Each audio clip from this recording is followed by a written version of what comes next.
తాంత్రికులకు ఇష్టమైన దేవత వారాహిమాత.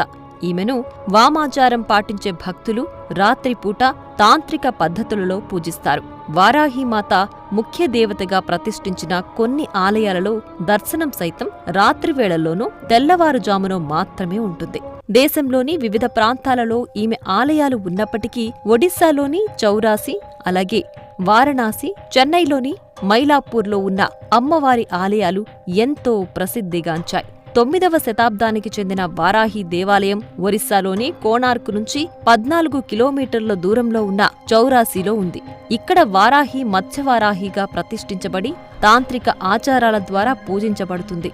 చెన్నై నగరంలోని మైలాపూర్లో వారాహి దేవాలయం ఉంది. తంజావూరులోని బృహదీశ్వర ఆలయంలో కూడా అమ్మవారి మందిరం ఉంది. అమ్మవారి మరొక ప్రముఖ ఆలయం తమిళనాడులోని కోయంబత్తూరులో ఉంది. గుజరాత్లోని గోండా జిల్లాలో కూడా అమ్మవారి